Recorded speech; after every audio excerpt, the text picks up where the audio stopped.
Price Lord. இயேசுவின் நாமத்தினால் உங்களை யாவரும் வாழ்த்துகிறேன். இந்த நாளை கூட இந்த நிகழ்ச்சி மூலியமாக உங்களை சந்திக்க கர்த்தர் கொடுத்த இந்த கிருபைக்காக நான் தேவனுக்கு நன்றி செலுத்துகிறேன். இந்த நாளை கூட வேதத்திலிருந்து ஒரு வசனத்தை நான் உங்களுக்காக வாசித்து நம்ம செபிக்கலாமா? இந்த நாளை தேவன் நம்ம கொடுத்த வேத வசனம் 1 யோவான் 1ஆம் அதிகாரத்தில் 7ஆம் வசனம். 1 John chapter 1 verse 7. அந்த கீழே இப்படியா சொல்லப்பட்டிருக்கிறது, இயேசு கிறிஸ்துவின் ரத்தம் சகல பாவங்களை நீக்கி நம்மை சுத்திகரிக்கும். ஆமேன். இன்னைக்கு நம்மை சுத்திகரிக்கிறதான ரத்தம் இயேசு கிறிஸ்துவின் ரத்தம். ஆமேன்.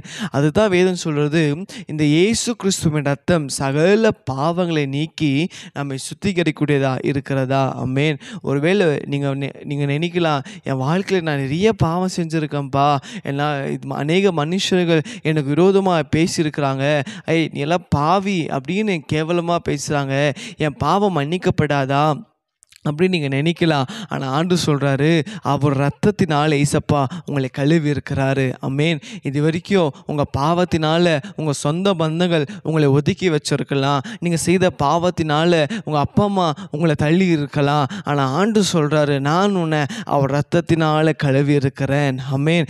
ஏன்னா இயேசுவின் ரத்தத்தில் வல்லமை உண்டுங்க, அதில் ஜீவன் இருக்கிறது. இயேசுவின் ரத்தத்தில் பாவ மன்னிப்பு இருக்கிறது.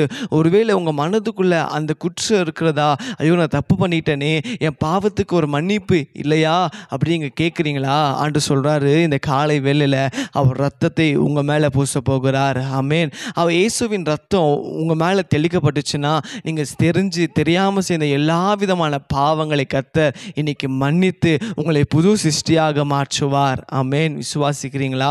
ஆகல இந்த நாளை கூட ஒருவேளை நீங்கள் தெரியாமல் செய்த பாவங்களை நீங்கள் இன்னைக்கு ஏசப்பட சொல்லுங்கள், ஏசப்பா என்னை மன்னிங்கப்பா, உங்கள் ரத்தம் என் மேலே தெளிக்கப்பட்டுட்டோம். ஆமேன். ஏன்னா இயேசுவின் ரத்தத்துக்கு ஜீவன் இருக்குங்க, இயேசுவின் ரத்தத்தில் வல்லமை இருக்குதுங்க. பாருங்கள், மனுஷங்கள் நம்ம மன்னிக்க முடியாமல் இருக்கலாம், உங்கள் சொந்த பந்தங்கள் நீங்கள் செய்த பாவத்தினால உங்களை ஒதுக்கி வச்சுருக்கலாம், அப்பா இவன் பாவிப்பா அப்படின்னு சொல்லி உங்களை கேவலமாக பேசலாம். ஆனால் பாருங்கள், இந்த உலகம் செய்யாதது ஏசப்பா நமக்காக இந்த உலகத்துக்கு வந்து அவர் தன் ஜீவனை கொடுத்து அவர் ரத்தத்தினால ஏசப்பா நம்மளை கழுவி இருக்கிறாரு. ஆகல இந்த நிகழ்ச்சியை பார்த்துருக்க உங்கள் வாழ்க்கையில் கூட அது எப்பேற்பட்ட பாவங்கள் இருக்கலாம், தேவனுக்கு பிரியமில்லாத பாவங்கள் இருக்கலாம், சின்ன பாவமோ இல்லை பெரிய பாவமோ, பாவம் தான். ஆனால் இன்னைக்கு ஏசப்பா அவருடைய ரத்தத்தினால உங்களை கழுவ போகிறார். நீங்கள் பரிசுத்தமாய் மாற போறீங்க, ஒரு புது சிருஷ்டியாய் கர்த்தர் உங்களை வாழ வைக்க போகிறார். ஒப்பு கொடுக்குறீங்களா? ஏசப்பா சொல்லுங்கள், ஏசப்பா உங்கள் பரிசுத்தமான ரத்தம்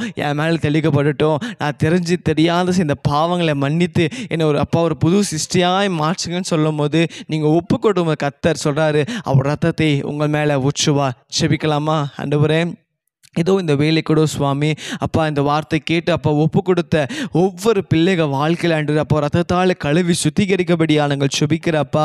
இயேசு கிறிஸ்துவின் ரத்தம் சகல பாவங்களை நீக்கி சுத்திகரிக்கின்ற வார்த்தையின்படி அன்று அப்பா யாரெல்லாம் இந்த வேலையில் அப்பா ஒப்பு கொடுத்து அப்பா ஒப்பு கொடுத்தாங்களோ ஒவ்வொரு பிள்ளைங்க வாழ்க்கையில் அப்பா உங்கள் ரத்தம் தெளிக்கப்படபடியா நாங்கள் சுபிக்கிறேன். அவங்களை சுத்திகரிக்கட்டும், அவங்களை புது சிஸ்டம் மாற்றினதுக்காக நன்றி. அவங்க வாழ்க்கையில் அப்போ இதுக்கப்புறம் ஒரு பெரிய மாற்றத்தை காணுக்கிற செய்யுங்க. இயேசுவின் நாமத்தில் பிதாவே. ஆமேன். ஆமேன். God bless you.